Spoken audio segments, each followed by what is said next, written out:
Okay, I think we are live on YouTube as well.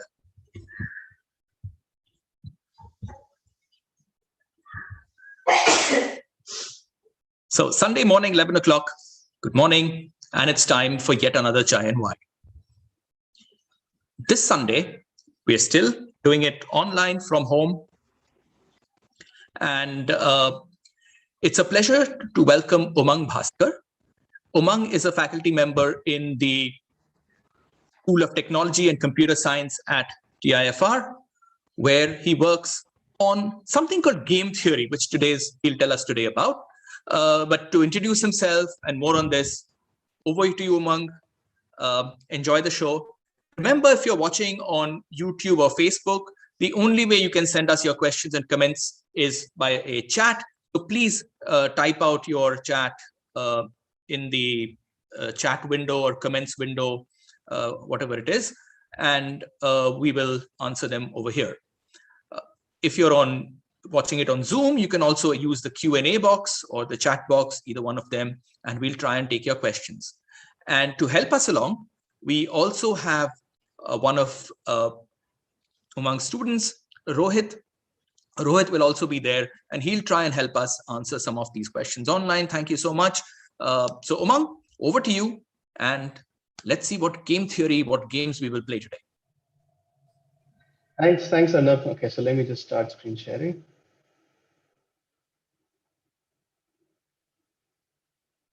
Okay, is this good?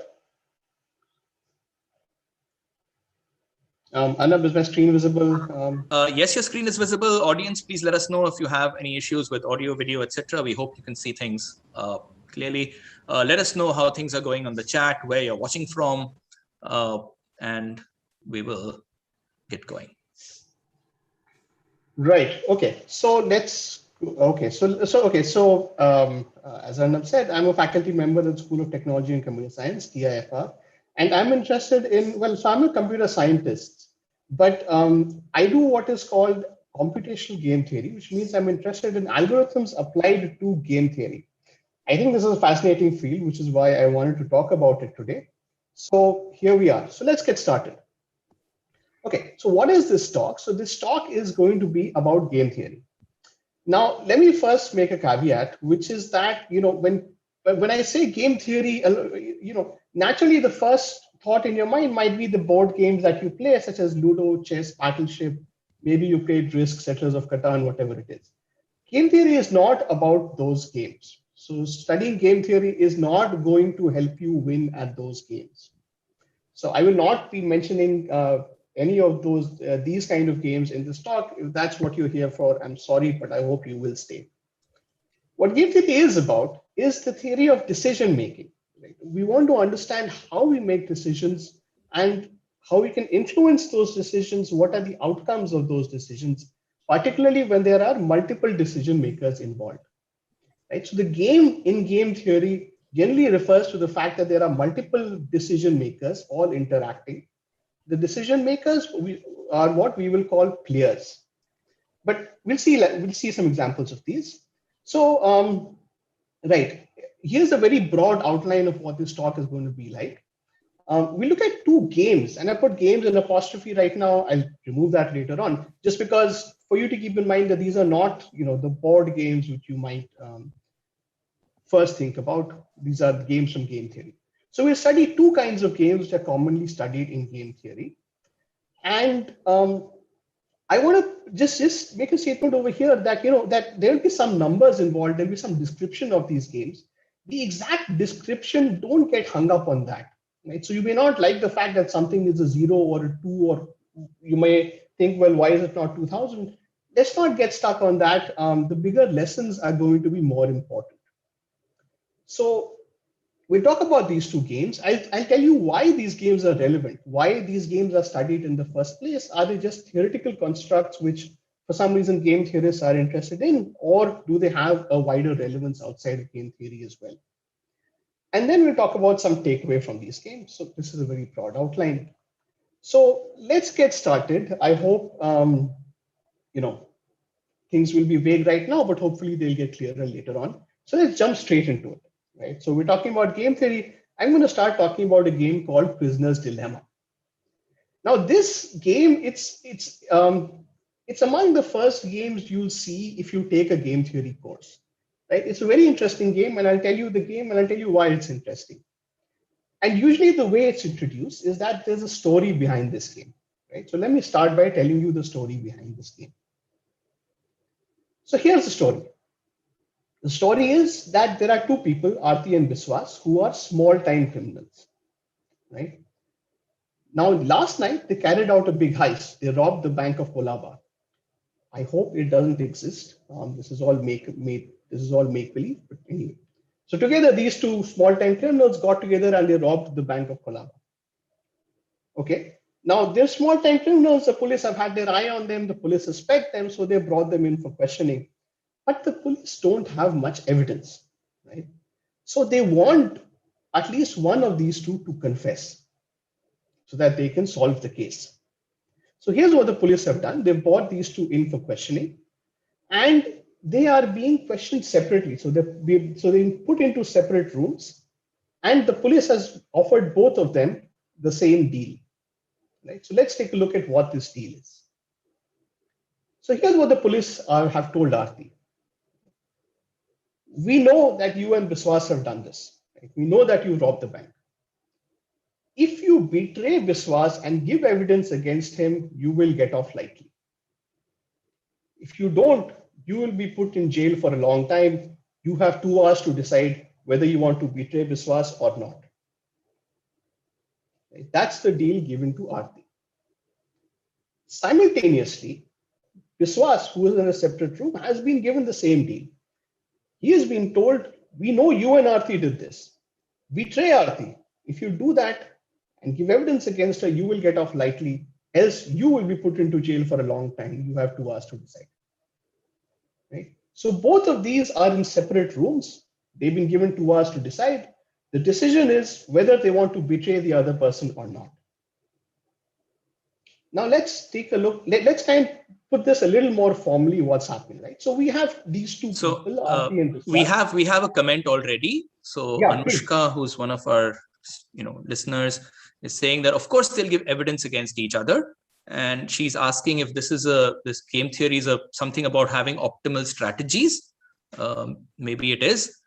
Just wait, Anushka. We will try, and Umang is probably going to tell us what this prisoner's dilemma is about. Right, okay, right, but keep your comments come. Keep your comments, no problem. Yeah, absolutely, Anushka. So I'm going to talk about optimal strategies, and we'll see how optimal can be misconstrued. I mean, what it means and what it doesn't mean. So that's exactly what this game is about. That's what the dilemma is about. But let me just go ahead. So as we said, okay, so just to formalize this, right? We have two players, Aarti and Biswas. Both of them have these two strategies, these two options. They can choose to either betray the other person or not betray the other person.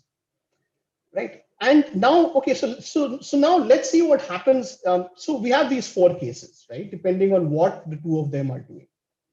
Now let's try and put down some numbers as to what happens in each of these 4 cases.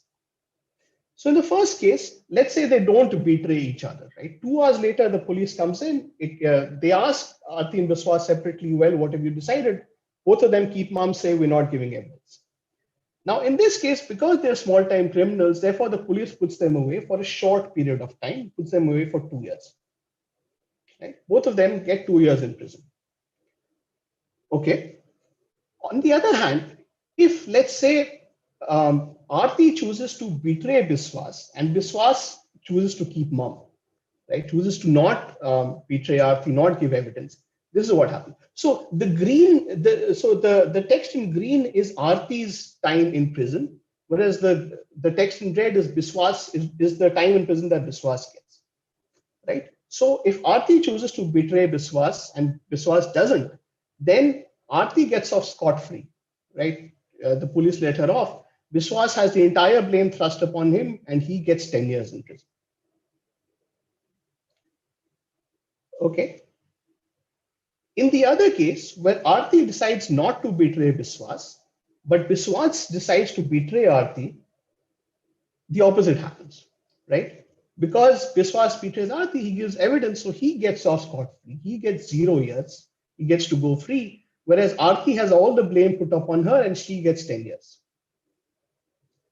And in the last case, where both of them betray each other, well, the police have all the evidence they need, both of them get put away, so the 10 years is divided equally among them.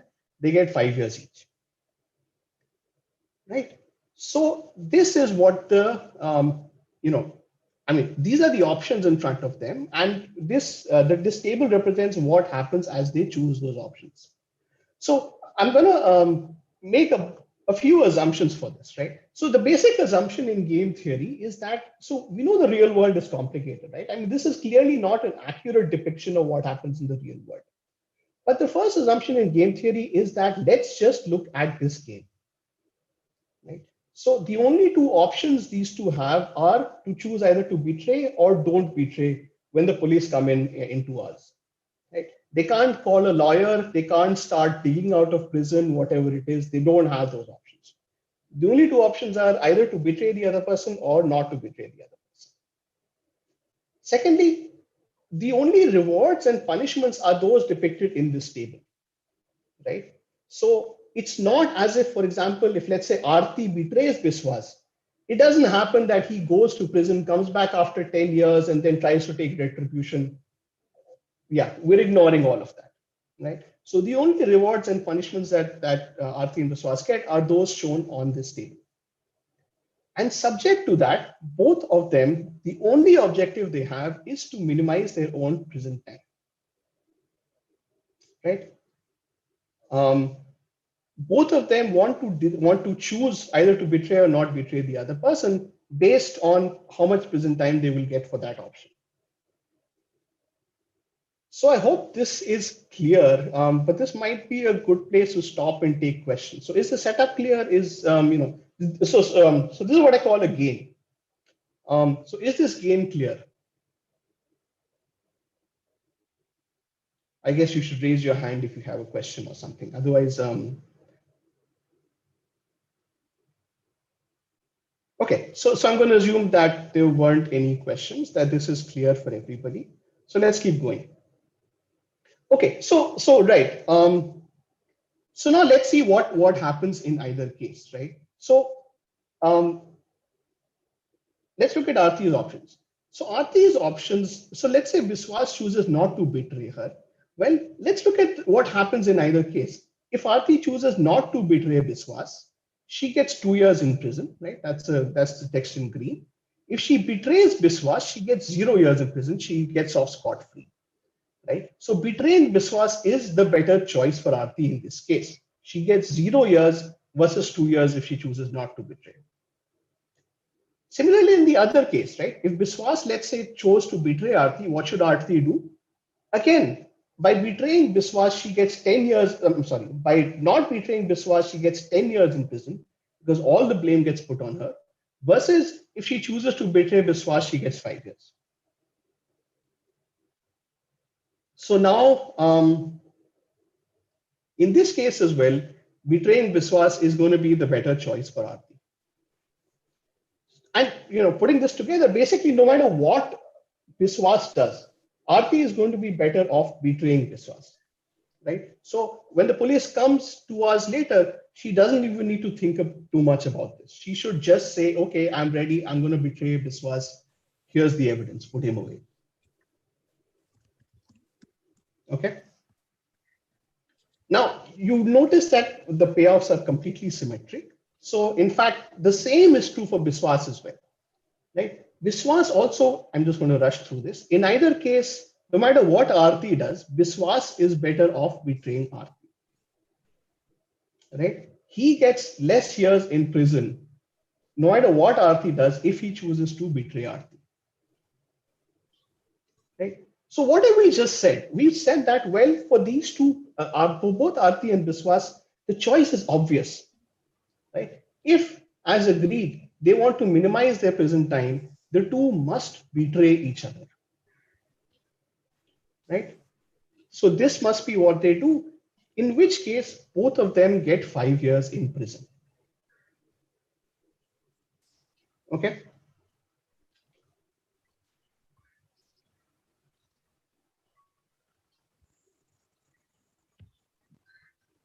So yeah, this is a good time to say, ask if people have a question. I know some people have already put some comments in the chat. Yes, their jail time increases a little bit, but it's still better.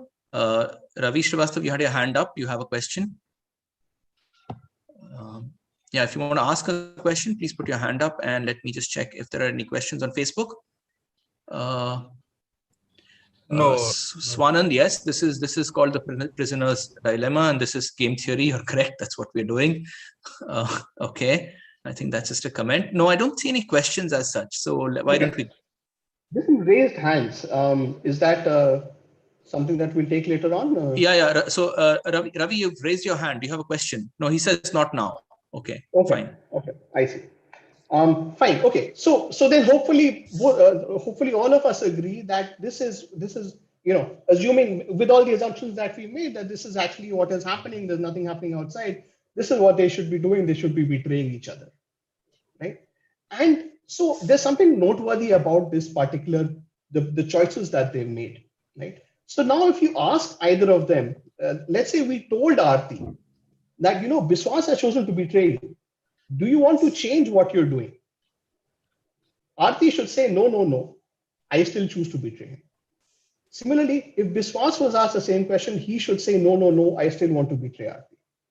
And basically the point I'm making is that neither of them, if you ask either of them, neither of them wants to individually change what they've chosen. They don't want to change their choice. And this is what is known as an equilibrium.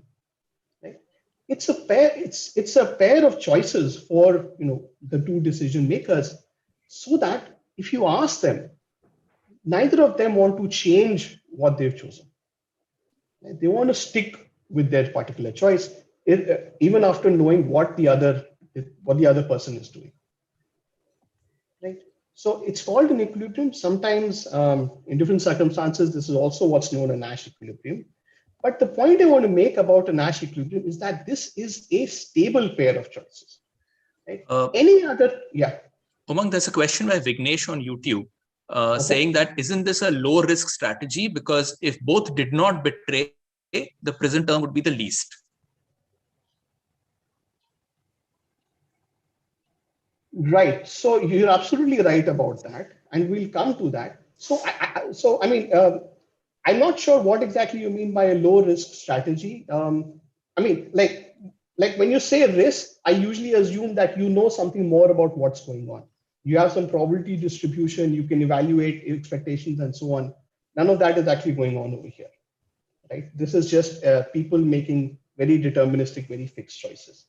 So you're right about the fact that if they don't betray each other, they get lower jail time. But we'll come to that. We'll just talk about that in a minute. And there's just such a beautiful comment in the chat on the Zoom. Someone says that this is exactly what happens at home. She has a small sister and they do naughty things together and both get into trouble. And sometimes you can say that the other person did it, or both can say nobody knows who did it. And they have equilibrium in these situations as well. Okay. Yeah. So that's an excellent example of where this game doesn't apply, right? Because you are actually considering chaos outside the game. You have to live with your sister. So if you start betraying each other, you really don't want to do that with your siblings, right? So this is a case where the example in the chat. This is the case where this game is not a great example of what's happening. But we'll talk about some examples where this does explain what's happening. But thanks for the comment. Good. Okay. So such a pair of choices, as we said, is an equilibrium. And the point I wanted to emphasize is that an equilibrium is a stable pair of choices. For any other pair of choices over here, let's say don't betray. If you ask one of them, do you want to change what you're doing given that Aarti is doing X? The other person will say, yes, I do want to change. Right? So any other pair of choices is not stable. That's the particular property of an equilibrium. It's a stable pair of choices. So let's go on. Okay, so right. So this is the prisoner's dilemma game, and we just said that to betray each other is the equilibrium in this case. But there's a problem, right? I mean, as as was pointed out, this gives them 5 years each. If they don't betray each other, they get out in less than 5 years. They get out in 2 years. So if their objective is to reduce the amount of time that they're in prison, why don't they do that instead? Why don't they decide not to betray each other? But here's the thing: they cannot do that. Even if beforehand they agreed that they will not betray each other, sign it in blood, whatever it is. When push comes to shove, when the police comes 2 hours later, it is in their interest to betray the other person. Right? It just so happens that because it's in both of their interests, therefore you end up in this bad outcome where both of them are getting 5 years. Right? So somehow what is happening over here is it's interesting, which is that they want to minimize their jail time, but this selfish behavior is actually causing the increase in jail time for both of them. So this is why Prisoner's Dilemma is such an interesting game. It's a stark example where the equilibrium is much worse for everybody than an alternative. Both of them are worse off. If they could somehow just, force each other to not betray each other, they would be better off. But in this game, as we've described it, there is no way of doing that. Another way of saying the same thing is that even though there is a solution that is better for everybody, which is don't betray, it is their selfishness which drives them away from it. Right? Because both Aarti and Biswas are selfish, they're trying to minimize their own prison time. It is not a stable outcome. Each will betray the other to reduce their own sentence. Okay, so hopefully we understand Prisoner's Dilemma. We understand why this is an interesting game. It's because selfishness actually causes harm to you, right? Not just to the other person, but to you. But it's worth asking. Well, I mean, so in the chat, for example, there was a counterexample to this, right? When you and your sibling, when you try to obfuscate and say, I don't know who did it. I mean, even though you perfectly well know that your sibling did it. That's a counterexample to this. So the question has to be asked, well, does this actually happen? Is this a useful game? In real life, would Aarti and Biswas really betray each other? And we'll address that. But since we've come this far, let me just take a minute and give you some terminology related to game theory. Right? So as I said, the decision makers in the game are called players. So here, Aarti and Biswas are the players in the game. The choices they have are called strategies. So Aarti, for example, has two strategies, either to betray Biswas or not to betray Biswas. And similarly, Biswas has two strategies. And lastly, we talked about an equilibrium and a pair, and we've said what it is. Basically, it's a pair of choices, or now that we're using the correct terminology, it's a pair of strategies where no player individually wants to change what they've chosen. Right? So here, betray Biswas, betray Aarti is an equilibrium. In fact, if you kind of look at it, it's the only equilibrium in this game. Right? And I'm emphasizing individually. So individually is in bold, because if you ask each one of them, they will say, no, I don't want to change. But if you ask both of them together, would you guys like to move? Would both of you like to move to a different outcome? They will say, yes, we would like to move to don't betray. Right? But if you ask one of them, that person will say, no, I am doing the best I can right here. Right? Shifting to any other strategy is only going to increase my jail time. Okay, so good. So this is what is meant by an equilibrium. Right? And I'm going to pause for 2 seconds and get a sip of water if somebody has questions. Yes, so there is a question. Why is don't betray not an equilibrium? Right, so let's look at that. Right, let's say we're at don't betray. Right, and now supposing we ask Aarti, what would you like to do? Are you okay with don't betray, or would you like to betray Biswas? And look at what happens, right? At don't betray, Aarti is getting 2 years. But if she decides to betray Biswas, her time goes down to 0 years. She gets off scot-free. So if, as we agreed, her objective is to minimize her jail time, she should betray Biswas. That is why don't betray is not an equilibrium, because Aarti, for example, can reduce her jail time by doing something else. I hope that makes sense.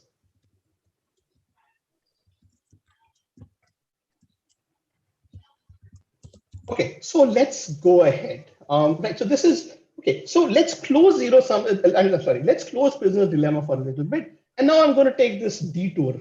Right, I'm going to talk about some history. So here's what I'm going to talk about. So in the 1960s, I'm going to talk about tobacco and smoking for some reason. So here's a little bit of history. So in the 1960s, the US figured out that smoking was bad for you. In particular, what happened was that in 1964, the Surgeon General published this report on smoking. This was the first time that they had linked smoking to cancer and other diseases. The report said clearly the use of tobacco, especially cigarette smoking, has been causally linked to several diseases, which means that it is known to cause several diseases, including lung cancer and other diseases. Right? And this is what the report looked like. This is what the newspaper looked like the next morning. Obviously, this was a huge deal. Right? For some reason, cigarettes were spelled this way then. Okay. Well, okay, so right, so Surgeon General published this report. Clearly, politicians are pushed to act. This is what they do. In 1970, US passed what's called the Public Health and Cigarette Smoking Act. And among other things, it did various things to try and control smoking. One of the things that it did was that it banned cigarette advertisements on radio and television. Right? From then on, but from the next year on, tobacco makers could not advertise cigarettes on radio and television. So this was a big deal. Right? The act itself had a number of measures to reduce smoking, to try and reduce smoking. So let me ask you this. What do you think happened to the share prices of these tobacco companies and the profit margins of these companies after this act was passed? What do you think about it? What do you think happened? Did share price go up but profit margin go down? Did both of them go up? Did both of them go down? Did they stay flat? What do you think happened?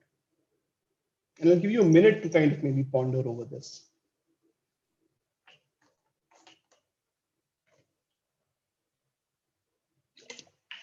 So among someone in the chat has guessed that it would dip drastically. That would be my guess. That would be my guess. But I'm wrong. I would be wrong, and so would you. Surprisingly, what happened was both the share prices and the profit margins of major tobacco companies went up. This is documented. This is studied. People were surprised then. Well,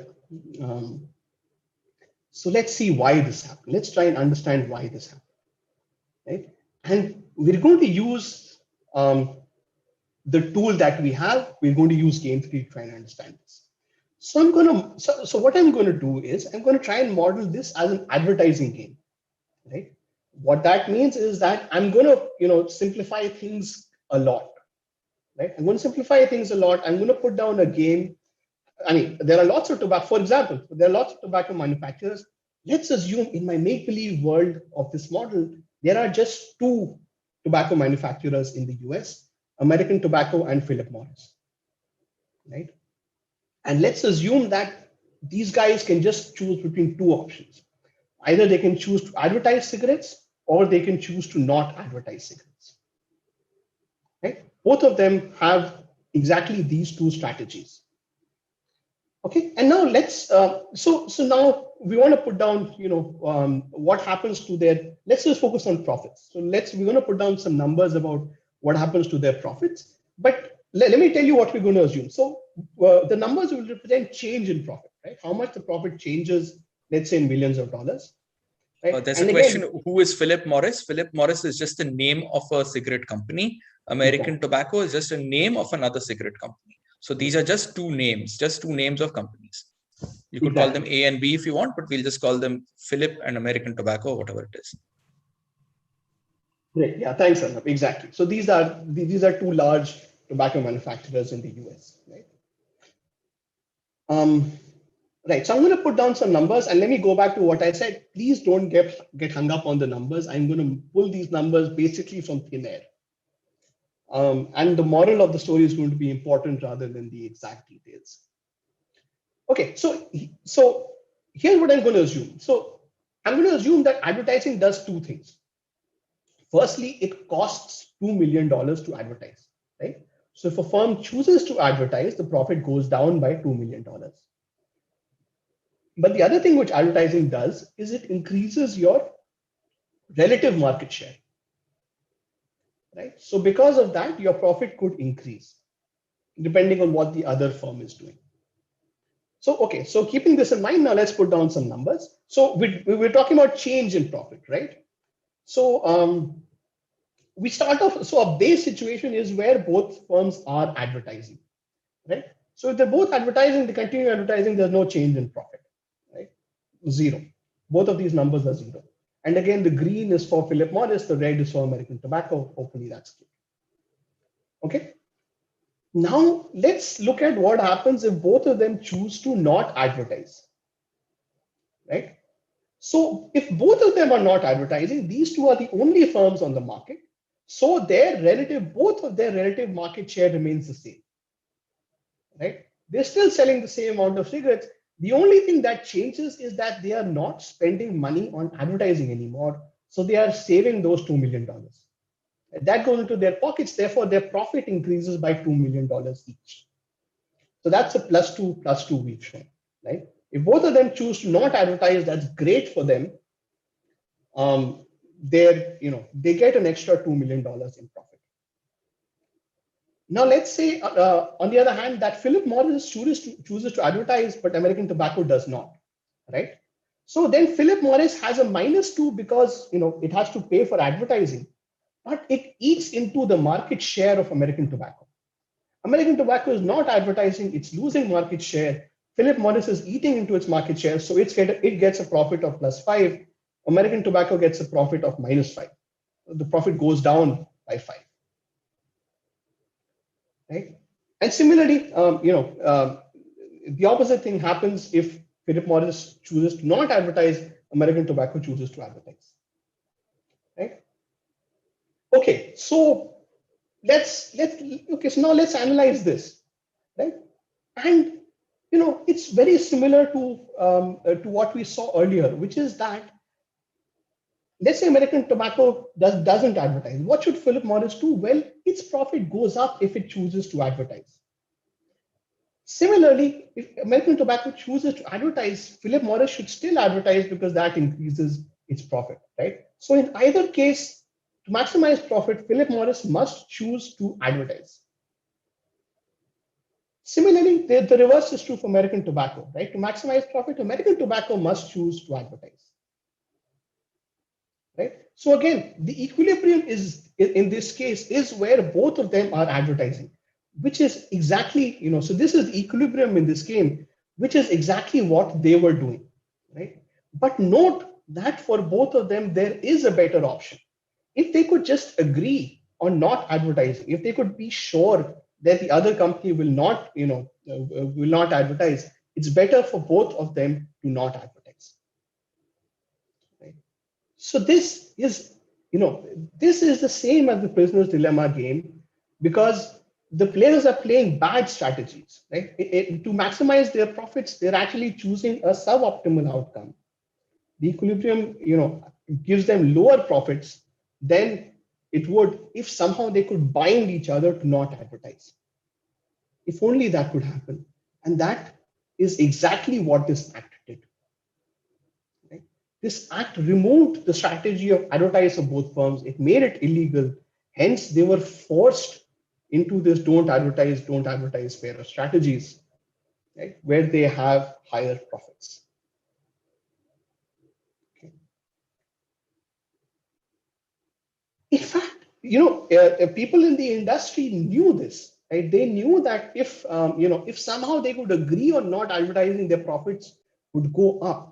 So much so that even before the act passed in 1969, the tobacco companies volunteered to end advertising together. They will say, okay, fine, we will stop advertising of our own volition, right? But since this involves all of us, colluding, and collusion goes against antitrust, they just wanted the government to not sue them. right? So they knew that they were at a suboptimal outcome. They wanted to move to a better outcome. The only thing was that the government had to promise not to sue them for collusion, right? But the act did this in any case. It just made it illegal, so it increased their profits. Right. So as is always the case, the real story is obviously more complicated, but the fact is that prisoner's dilemma effect very likely contributed to increase in profits and share prices of tobacco companies, right? So this simple, so this is a real life example of prisoner's dilemma taking place, wherein, because you cannot bind each other to a certain strategy, right? Your selfishness forces you into a suboptimal outcome. Okay, so I'm going to stop here, and so this is the first part of this is the first game I wanted to talk about, prisoner's dilemma. So I think there is one Yeah, thing. So you are assuming that the consumption is independent of advertising. Yes. So people are, Yes. Spanand is asking, will people stop consuming tobacco if the companies stop advertising? Right. No, so the assumption over here is that the demand stays the same. The only thing that advertising changes is how it's divided up between the companies. Right. So okay, I hope that answers the question. Yeah. Okay, let's quickly take a pause and see, are there any questions on Facebook? No, not really. Okay, all right, go ahead then. Okay, great. Right. So like I said, I'm going to stop with prisoner's dilemma now. I'm going to jump into a second game, right? So this is the second game I'm going to talk about. So this is a different kind of game. So I hope you'll indulge me. So these are what are known as congestion games, right? And in particular, we want to study this phenomenon, which is called Braess paradox. So, okay, so let me set this up for you. So here's the situation, right?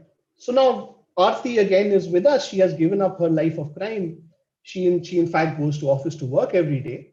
So every day she has to travel from home to office, right? Well, how does she do that? She needs some way of getting there. She has two options, right? She can choose from either of two paths. If you think of this as a single player game, she has these two strategies. She can either choose the red bridge and then the red road, or the black road and then the red bridge. Right? So there's a stream running in between. It's a poorly drawn stream, excuse me for that, but these are her two options. These are her two strategies. Right? And as previously we were assuming that players only want to minimize their time in jail.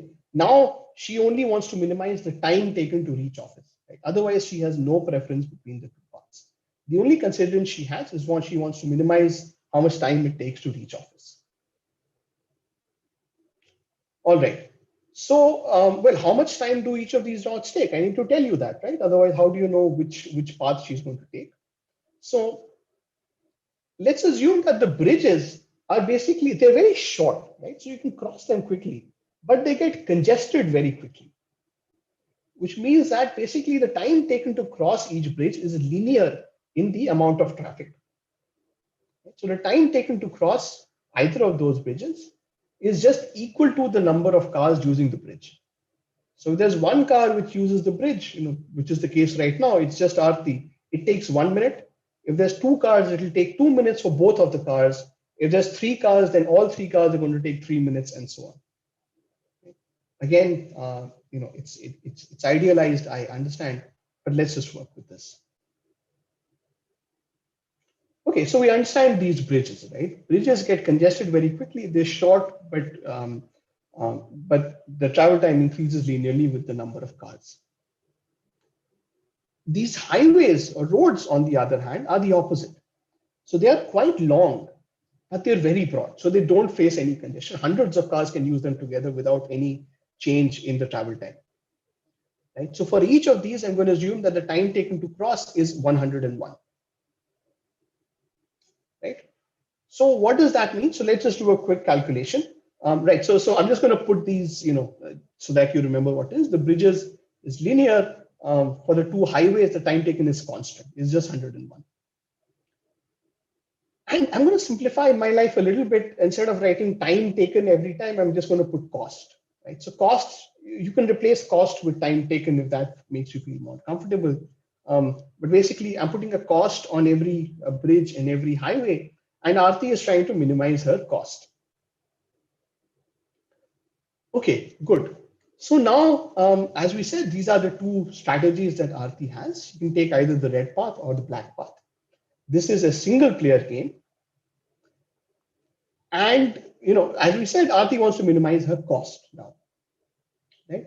And it should be clear that both strategies have the same cost. They're completely, well, at this point, they're almost identical, except for the order of the highway and the bridge, right? So both of them, you cross the bridge first. Aarti is the only one crossing the bridge, so she gets a cost of 1 from the bridge. And from the highway, she gets a cost of 101, right? 101. So the sum is 102. Right? So no matter which strategy Aarti chooses, her cost is going to be 102. Great. Okay, so we understand what happens if it's just Aarti. Now let's say that her home becomes an apartment complex. The office building also grows, and now there are 100 players who want to get from the residential complex to office, and the path, the two paths still remain the same. Now what happens? So again, and all of these players choose their paths independently of each other, right? Each of them can choose either red or black. The goal is the same. The goal is always to minimize the travel time or the cost. Right? Each player chooses independently the path to minimize her cost. But of course, as you will notice, right? So the cost of the bridge is going to depend upon how many cars are using it in the first place. Right? So player's choice is going to be affected by what the other players are doing as well. So let's take an example. Supposing one morning they wake up and all of them decide, let's take the red path, and let's see what travel time that gives us. Well, all 100 of them have to cross the bridge, right? And we know that the cost of the bridge increases linearly. So each of them gets a cost of 100 from the bridge, and on the highway they get a cost of 101. Right? So the total cost of the red path is now going to be 201. So here's my question. Is this an equilibrium? Right?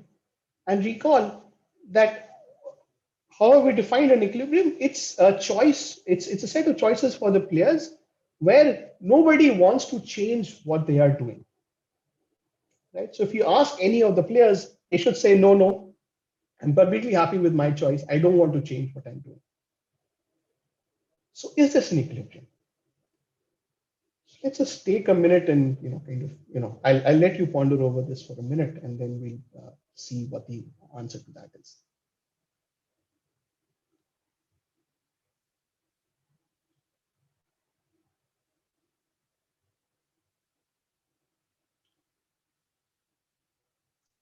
So to address this question, all the players are completely symmetric, right? They're completely identical. So let's just pick a player. Let's pick player 1. And let's see what happens if she chooses the other strategy. Let's see what happens if she chooses the black path. Right? So if instead of the red, she chose to use the black path, well, what is her cost? So she gets 101 from the highway. Right? That is fixed no matter what anybody else is doing. But the black bridge, she's going to be the only one using it. So she gets a cost of 1 from the black bridge. Right? So her total cost is going to be 102, whereas on the red path, her cost was 201. Right? So by changing her strategy, she decreases her cost. So this is not an equilibrium. Right? Because at least one player, that is player 1, does want to change. They want to change what they're doing. They want to move to the black path. Right? So therefore, this, where all of them are choosing the red path, is not an equilibrium. Similarly, the same is true if all of them are using the black path, right? It's not an equilibrium because the other path is completely unused. In particular, the other bridge is completely unused. So one player should shift. I mean, if you ask any player, they will want to shift to the other path. So this also is not an equilibrium. What's an equilibrium? Well, I'm sure some of you have guessed this. The equilibrium is that they divide up 50-50. Right? The equilibrium is that, let's say, any 50, but let's to put some, just to make it easier for us, let's say players 1 to 50 choose the black path and players 51 to 100 choose the red path. Okay? They divide up equally between the two paths, and this is going to be in equilibrium. So if you do the math, right? So let's just focus on the red path. There are 50 players using this path, so 50 of them cross the bridge. Every one of them is going to get a cost of 50, and then the red path, the red highway, is going to give them a cost of 101, so that's 151. Similarly for the black path, and as you said, this is an equilibrium. You can check this. No player can reduce a travel time by shifting to the other path. Fine. Okay. So far this is all very intuitive. They want to divide up equally, and like I said, this is an equilibrium. This is a stable state. So every morning they get up and they do the same thing. Half of them go choose the black path, half of them choose the red path, and this continues for a long time. But things change. So now these players are not happy with the fact that their cost is 151. They think, let's try and reduce this. And the way they want to reduce this is that they think, well, look at this way.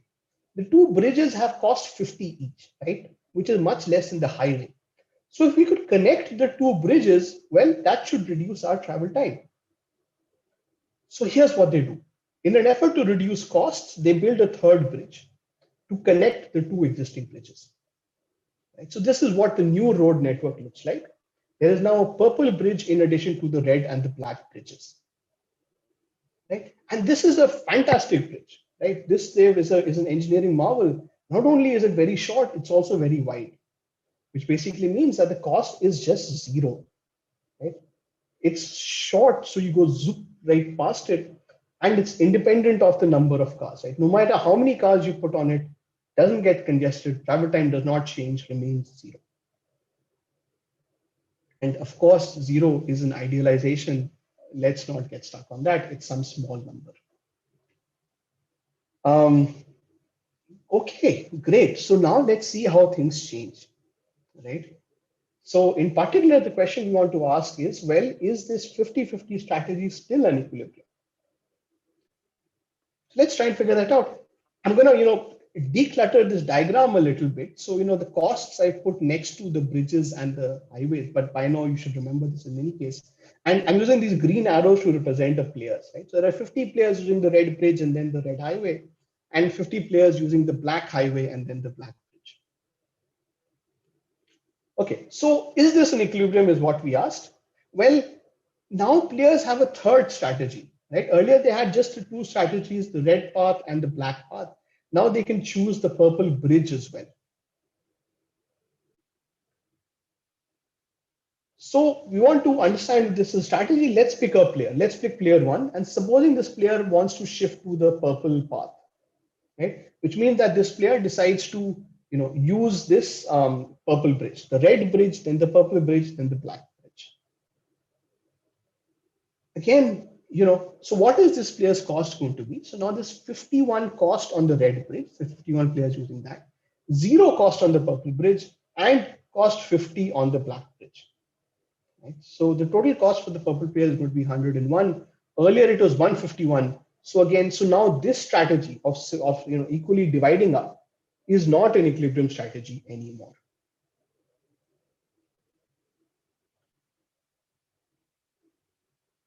In fact, what will happen is that one by one, all of the players will now shift to the purple path.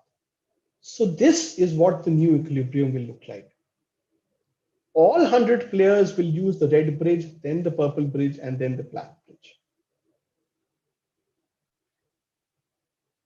And what does that do for their cost? Remember, earlier their cost was 151. Now what is their cost? Well, on the red bridge, now there are 100 cars. So they get a cost of 100.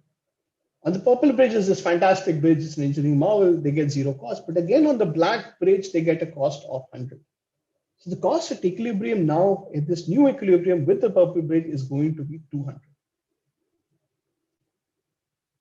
And you can check this as an equilibrium, which is, again, like it's a little perplexing. It's a little confusing because we built this fantastic new bridge, and somehow the introduction of this bridge has caused traffic to worsen.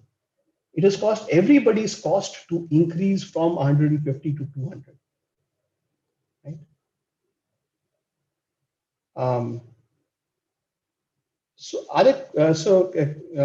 Let me just take questions if there are any. Is this clear? So I'm not asking you to do the math to exactly follow why this is an equilibrium, but as long as you believe that this is an equilibrium and that this is the cost, that's good enough.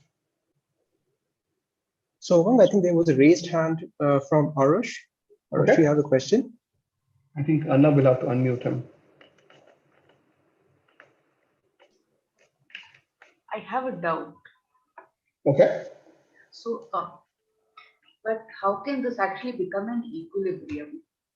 Since if at least some 75 people or so go here, or 76, then the cost of this middle path will be greater than the cost of any of those. So won't people stop going at that point? Alternating between 75, 76. Yeah, so here's what happened, Arush. So that's a great question. You have to kind of do the math actually to figure out why this is. But here's the point. Like, let's say 99 people are following the red bridge, purple bridge, black bridge path, right? And now only the 100th player has to decide what to do. So what you're In that suggesting case, is, of course, it has to be the middle path. okay. So then what is your, but the same thing holds even if 75 people use the middle path. Exactly the same logic will hold in that case. But it's 76. Then it will be 76 plus 76 more than, oh, right. It increases on the bridges. Exactly. The bridges are the main points of congestion.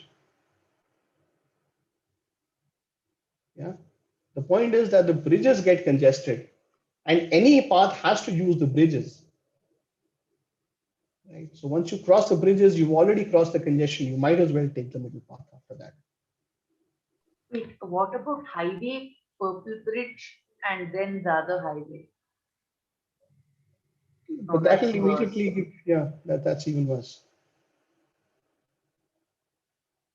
Okay. Great. Yeah, but yeah, you're thinking a lot about this. That's great. So I'm going to go on ahead, right? So, but so this is a bit unfortunate for us. Like we spent a lot of money, we built this bridge.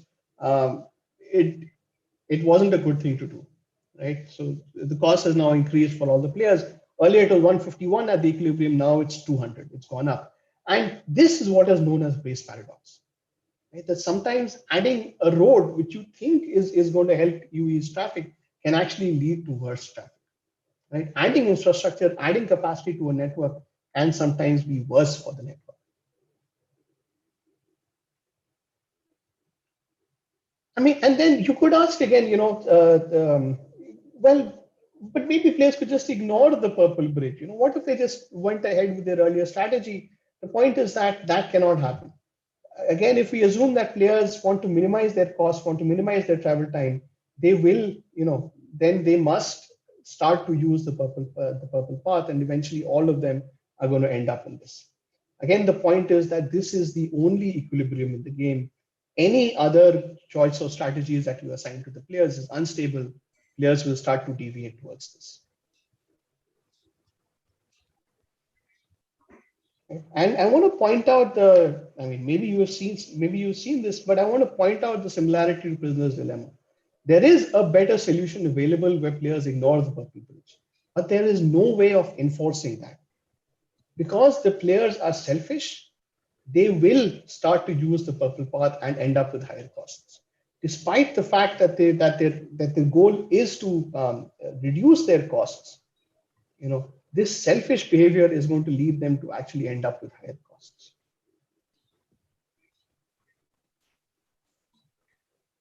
Okay, again, so one has to ask the question: is this realistic? Are we just making up models? Could this actually happen? It's a fair question. So let me, again, take a little bit of a detour. So, so this is a scene from South Korea, so you see this bridge with the cars on top. Underneath that, there is actually a stream running. The stream is called the Chungye-chun stream. And at some point, I forget the exact year, Seoul, South Korea got tired of this traffic and they decided to restore the stream. This is what it looked like before the restoration. And I'm going to, just quote. So there was this article in the Guardian, which I'm quoting from. This is Professor Huang at Hongik University in Seoul. And before the project, this is what he said. We had experienced a strange thing. We had 3 tunnels in the city, and one needed to be shut down. Bizarrely, we found that car volumes dropped. I thought this was odd, but we discovered it was a case of Braess paradox. Right? So, empirically, they found that this actually happened. So based on this, what they did was they decided to close down the roads you see over here. They decided to dismantle this 10-lane roadway and the 4-lane elevated highway on top of the stream. And again, this is Professor Wang, this is what he said. The tearing down of the motorway has had both intended and unexpected effects. Soon as we destroyed the road, the cars just disappeared and the drivers changed their habits. A lot of people just gave up their cars. Others found a different way of driving. In some cases, they kept using their cars but changed their routes. So basically what happened here was the opposite of what we did. Instead of building a new bridge in Seoul in this Chungyecheon restoration project, they actually removed a bridge and they found that it improved traffic. And just to put some nice pictures up, this is what it looked like before and after the restoration. Right? Once they removed this highway on top of the stream, this is what it looked like. And again, as is always the case, the real story is more complicated. The restoration project involved many other measures, not just the removal of those roads, but it is widely believed that the Braess paradox played a role in the reduction of traffic delays as well. Okay. And in fact, the similar stories are reported from other places as well, including Stuttgart, New York, and other places. Okay, so I'm close to wrapping up. So maybe I'll just stop and ask if there are any questions. Somebody wants to raise a hand or something. I don't know. Yeah, let me just quickly check if there's anything on YouTube. No new questions there. Please put your questions on the chat if you have questions. And anything on Facebook, Divya? No. Okay. Okay. Okay, excellent. Yeah. So, I mean, I hope that you followed, again, the real numbers are not so important. The model of the story is more important. So let me just recap that for you. So, again, I just want to drill this into your head. This is not about Ludo chess partnership. This is about decision making, particularly when there are multiple decision makers involved. Right? Then we think of it as a game between these decision makers, and we want to understand, how are they making decisions and what are the effects of those decisions. The second takeaway is this: is that selfishness or cost minimization can paradoxically lead to higher costs for everyone, including the person making the selfish choices. And we saw 2 examples of this in Prisoner's Dilemma. Selfish behavior led to longer jail terms for everybody. In Braess paradox, selfish behavior led to longer travel times for everybody. The third takeaway is that studying incentives can actually help us analyze and understand complex and counterintuitive phenomena. Right? For example, it helped us understand why profit margins for tobacco companies went up after the ban on advertising, or why removing a road could lead to better traffic. And the fourth point is maybe it's a bit more philosophical, but hopefully it's not completely out of place, which is that if you're stuck at a suboptimal outcome, there's something that's frustrating you. You think that why on earth can't things be better? Well, maybe it's a problem with the game and not the players, right? So don't just say, why aren't you doing your job? Why aren't you doing a better job? Maybe the incentives are misaligned. Maybe that's what needs to be considered. But yeah, so let me just stop here and say thanks for listening. Okay, so there is already something which said the poster had some more examples, or the blurb had some more examples. Elections and college admissions and paper, scissors, rock, etc. So can we look at some more examples? So unfortunately, when I started making the slides, I realized that it would be that the talk did not. I couldn't fit that into, let's say, the 1 hour. So unfortunately, I had to leave those out. I don't know if I don't know if I can, kind of do that without slides, and I don't have a way of drawing. So I'm sorry about that. I realized that I should have planned a little bit better. But maybe I can point some resources. So one great place to learn about this is there are lots of YouTube videos, for example. One of the things which I always advise people to look at, when they start working with me, is so there's a faculty member at Columbia, earlier it was Stanford, Tim Ruff-Garden. He has his lecture notes on game theory online, and they are excellent videos on YouTube. So can you just put the name in the chat or something? Yes, absolutely. Absolutely. Okay, there we are.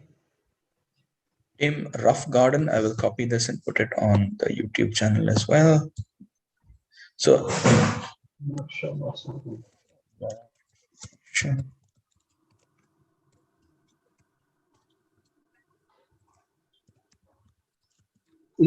Okay. So I see Rohit has already posted the name. So Tim Ruff-Garden is Columbia, right? At Columbia. Is now at Columbia, yeah.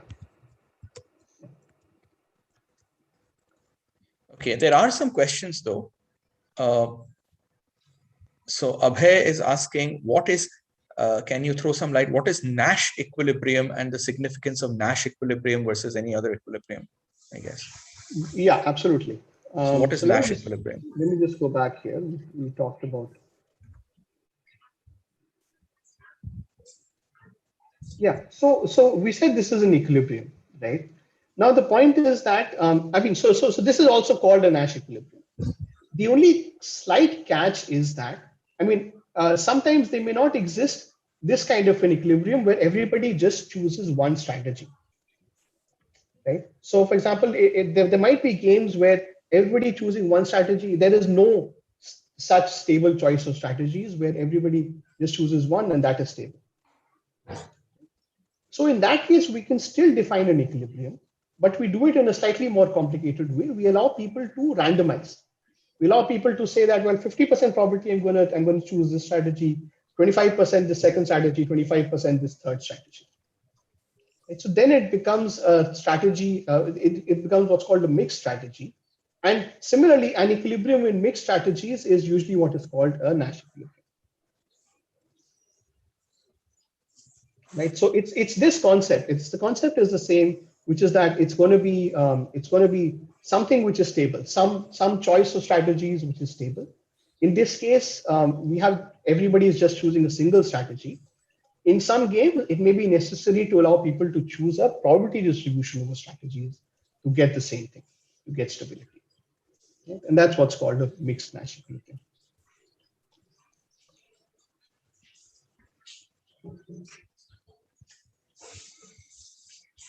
Okay. Let's see. So yeah, let's check. This is the time. If you have any questions for Umang, you can ask them. If you're on thing, you can put up your hand or you can put it in the chat and we will allow you, you can ask and we will read them out and take questions. So let's start with Divya Shankar. Anything on Facebook? No. No. Okay. Let's see. Nothing I see. Rohit, no. Nothing here. Rohit, you've answered a few of them. Did you find any interesting questions you want to take again? Nothing that I see at the moment. Okay. So one thing is, here we've only had, for this prisoner's dilemma, you've had a matrix with 2 people, right? Yeah. And I mean, in the case of the highway, we had, it sort of didn't matter. You could have much more people. So are these in that case also, can you really draw something like this, or is it a very different way of analyzing it? I mean, what's the I mean, you showed us two types of problems, right? They seemed similar in a way, but they're also different in a way. You can't just draw a very simple 2x2 matrix for that.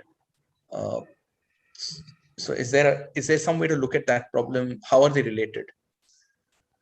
Yeah, I mean, the nice way of looking at the other problem, if you have multiple players, I mean, so this kind of representation, so what is particular about this kind of representation, right? What is over here? I'm actually putting down every single payoffs for all of the choices of strategies, right? So for every pair of strategies over here, I'm putting down exactly what is the years in prison that each player gets.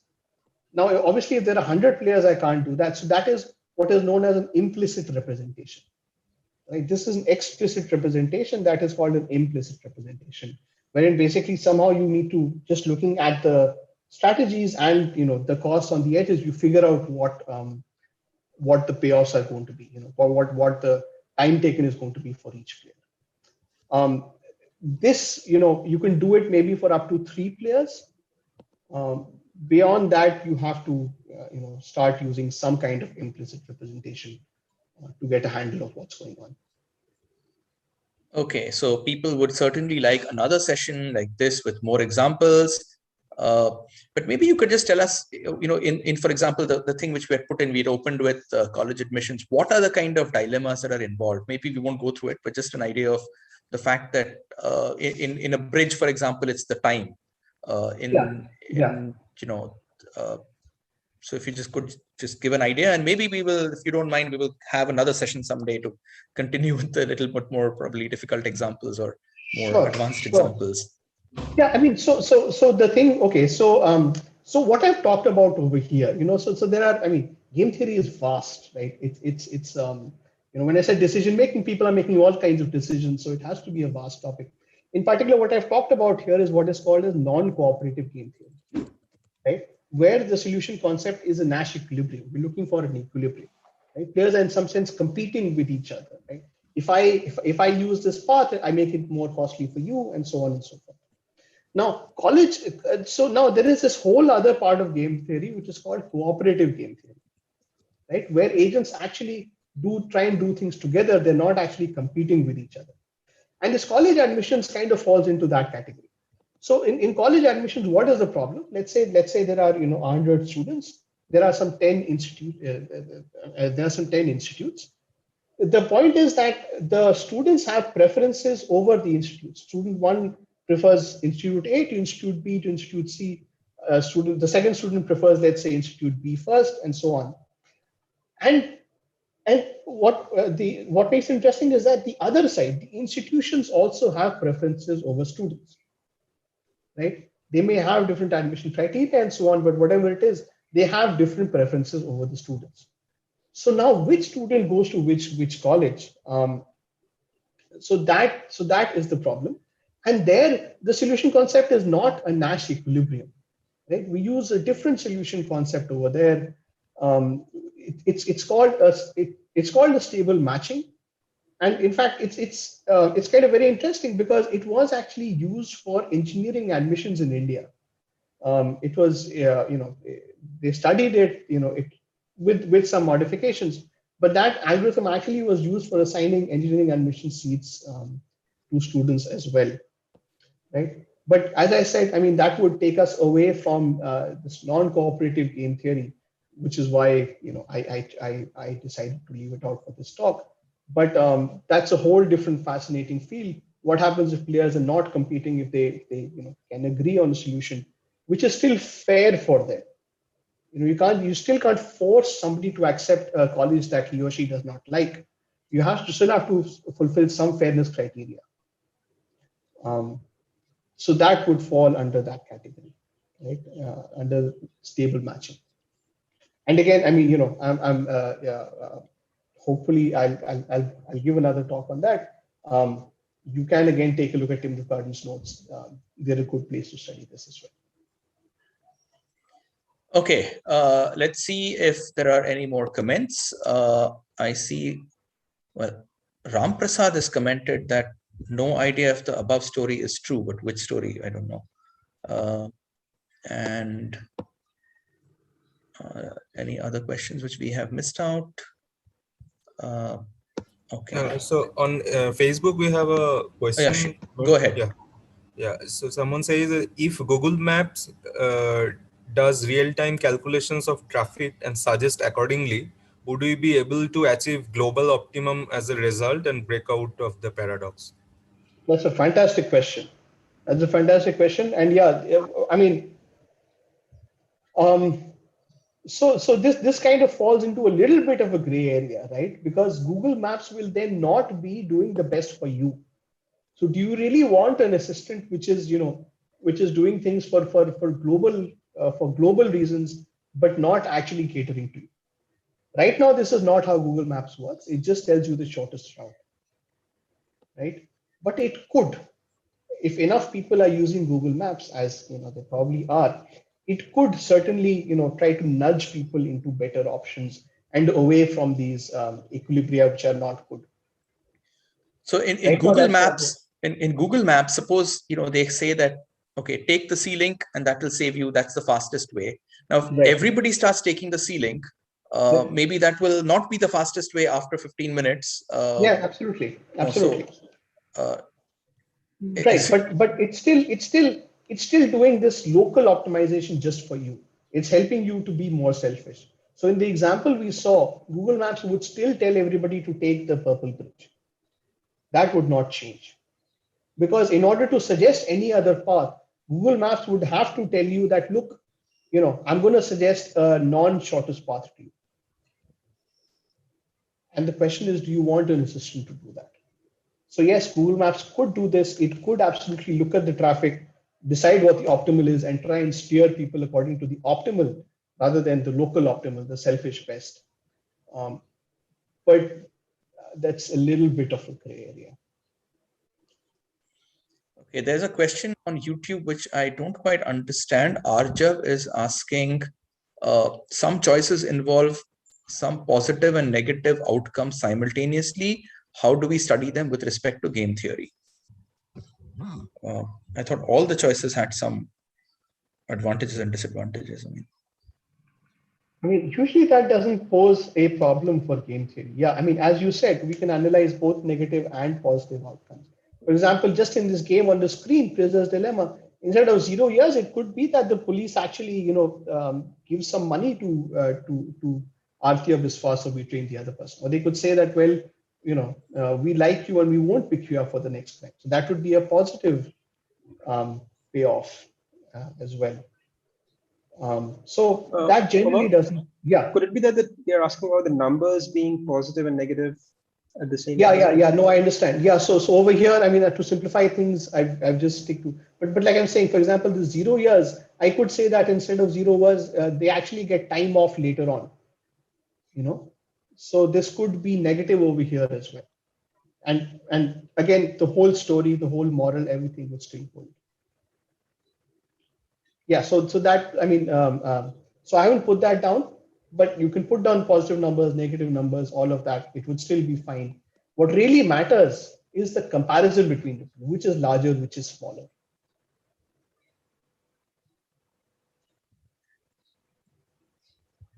Yeah, there is a comment that these strategies are what the police use in actual areas to motivate them to surrender and become informants, to give them incentives. I'm guessing, I mean, like this, yeah. So this game, Prisoner's Dilemma, has been studied for many years. So I'm guessing it's not just Indian police; it's police of all over the world who use this. I mean, and clearly it would work, right? It would work in many cases. So yeah. So make of that what you wish. Okay. Are there any other comments? We are almost, we are at 12:15, which is what we said we would. Certainly, we would. I think people would definitely like to have you again and take some of these other examples. Meanwhile, last chance to ask questions. Divyashankar, did we cover all the Facebook questions? I don't know. Yeah, only that question. Okay, so there's only one there. And I do not see any more on questions here. Rohit has thankfully answered a lot of them on the chat. Thank you all for watching, and we're going to switch gears 2 weeks from now. Next month, August, there are actually going to be 3 Chai and Ys because you have a first, third, and a fifth Sunday. The next Chai and Y is also going to be a very interesting one, completely different. We're going to talk about wildlife and conservation. That's going to happen on the 1st, and we have a very special Chai and Y because for the first time, we are going to have a Chai and Y on August 15th, which is a Sunday, and we will still have a Chai and Y if Chai and Y goes on, whatever happens. But we are trying to make a very special Chai and Y for August 15th. So next month, there are going to be a lot of exciting sessions coming up. Do stay with us and join in. When we decide when is the date for the game theory session, we will definitely announce it. Please follow us on Facebook, Twitter. It's @ChaiandY. You can join our email list. Put it in the chat. We'll add you. Put your email. We'll add you to the email list if you're not on our email list already. And let me thank all of you for taking time out on Sunday morning and listening to a little bit of game theory. And thanks so much, Umang and Rohit, for answering all the questions patiently, and Umang for explaining prisoner's dilemma and congestion of roads and cigarette spending and advertising and all kinds of things which are kind of non-intuitive when you first hear about it. So thanks a lot. Stay safe. Remember, we are still not out of COVID. We would love to be back in our physical sessions, but we will have to wait a while till then. So at least for August, we are pretty sure that we are going to be online. If and when we go back to our physical venues, we will definitely let you know. Yes, I agree. These sort of chats and discussions are so much better with a cup of chai. But till then, stay safe and thanks for watching.